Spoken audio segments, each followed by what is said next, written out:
Hi, I'm Jillian Balow, and I'm Wyoming's State Superintendent of Public Instruction.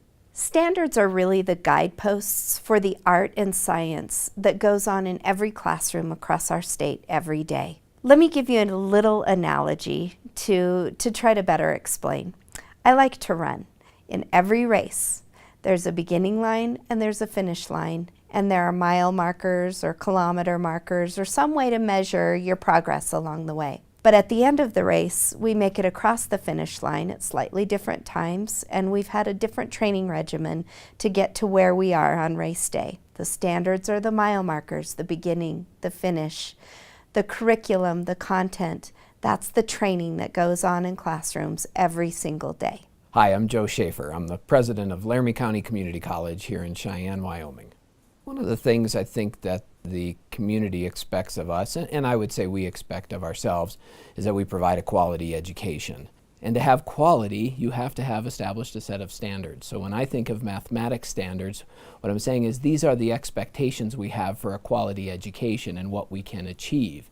And the only way we can achieve quality is through those standards. Hello, Walt Wilcox, the chairman for the State Board of Education, and also I serve as the Associate Superintendent for Curriculum Instruction here in the Trona County School District in Wyoming. Standards are important and critical for several reasons, but first of all, it helps create the foundation or baseline for what we want students to know and do. We would like to look at consistent standards throughout the state of Wyoming so that we know that students, whether they're in Casper, Cheyenne, Laramie, that they're working on the same set of standards. We want them to be in a position to be as prepared as they can in those content areas, and standards are the foundation for that. We all want our children to be successful. We have to be able to align what it takes to be successful with the expectations of where those students are headed, whether it's college, whether it's into the workforce, whether it's in the military.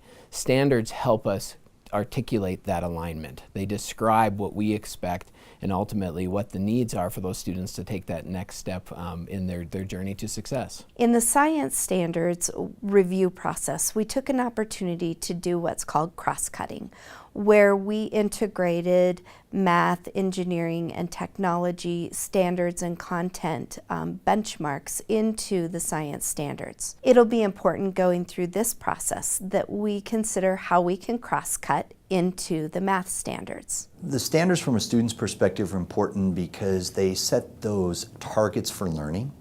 And so the students are preparing for what needs to happen in their understanding of not just what happens in those content areas, but in the mathematical areas as well. We want those cross-cutting concepts to be prevalent, so we want the connections with science, with engineering, with what goes on with those 21st century or those technical skills, and the math standards are critical in those areas. They're one of the pillars of success. As we look at what it takes for an individual to be successful, as a citizen, as an employee, as a student, there is a handful of things that intersect in every one of those domains.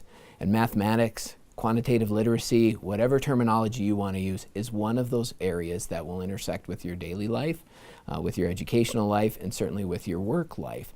And so setting expectations for not only rigorous math standards, but relevant math standards is absolutely critical. It's critical to the students, and I think it's critical to what we tell our stakeholders they can expect from an education here in Wyoming.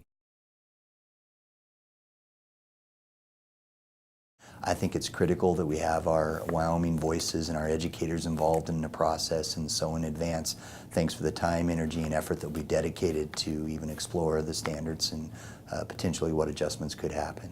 This will be the second time that we've used the inclusive standards review and adoption process. The first was with the science standards, and we have been recognized nationally for that inclusive process. Committee members were given a number of comments and questions and concerns from citizens across the state that were collected by staff here at the Department of Education.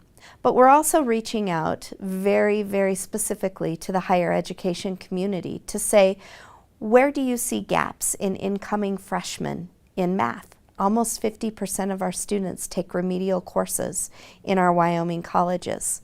We have an opportunity to help remedy some of that with strong math standards. One of the fundamental changes, I think, in higher education that's happening as a result of the research is we're recognizing that the things we looked for that were the characteristics of a successful student were not the right things. Scores on standardized placement tests, even in some cases, high school GPA, cumulative GPA, success as a student in high school were not necessarily the same things.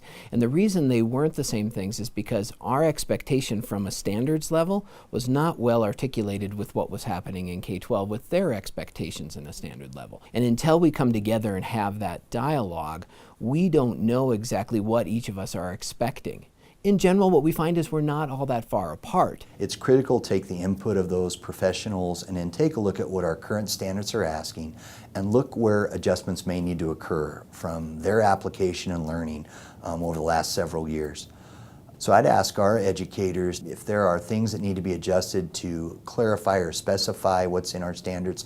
That's critical. There may not be a need to dump out what we have and start over, to start from a baseline zero, but look at improving on that, use it as a continuous improvement cycle, and take a look where the feedback may exist, where there can be some adjustments, but not an overhaul to the extent of recreating or rewriting. We continue to evolve as a society, and the math standards are one of those baseline structures on what's going to help support opportunities for our students from a career or from an application side. We want to focus on things like computational skills and coding and discrete math that will help prepare our students for tomorrow's world and tomorrow's jobs. We want to focus on integrating STEM, and we want to focus on filling those gaps that our high schoolers so often experience when they move from high school to higher education.